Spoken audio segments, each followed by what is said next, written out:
পদ্মার পানি বাড়ায় কুষ্টিয়ার বিভিন্ন এলাকায় দেখা দিয়েছে তীব্র ভাঙন। নদীগর্ভে বিলীন হয়েছে কয়েকশো বিঘা ফসলি জমি। হুমকির মুখে পড়েছে বিভিন্ন স্থাপনা সহ কুষ্টিয়া পাবনা মহাসড়কও।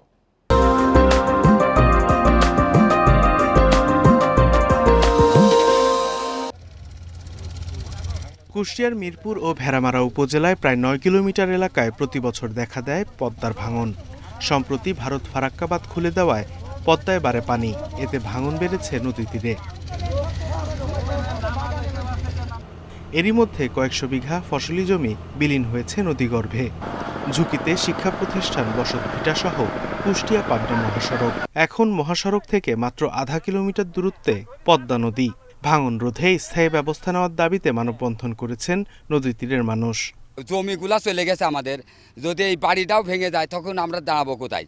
তবে আমরা তো কারোর থেকে সাহায্য খাবার আমাদের অভ্যাস নাই। কলেজ আছে, গোরস্থান আছে, আমাদের সামনে বড় বড় পোল আছে, পোলগুলি সব বিপর্যয়ের ভিতরে।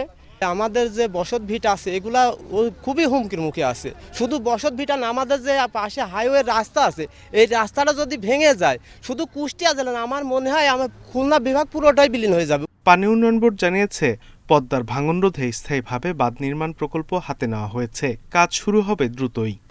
ইতিমধ্যে আমাদের 10টা প্যাকেজ লাইভে আছে এবং বাকি যে প্যাকেজগুলোর আমরা নোটিফিকেশন অফ অ্যাওয়ার্ড প্রদান করছি, তারা সেটা দরপত্রর শর্ত অনুযায়ী, পেপের শর্ত অনুযায়ী তারা ব্যাংক টাকা জমা প্রদান করবে পারপোজ সিকিউরিটি। দেন তাদের সাথে আমরা চুক্তিবদ্ধ হব, তারপরে তাদের কাছে কার্যাদেশ প্রদান করলেই তারা মোবিলাইজেশনের কাজ শুরু হবে। পদ্মার ভাঙন রোধে প্রকল্পটি বাস্তবায়নে ব্যয় হবে 1472 কোটি টাকা। Independent news.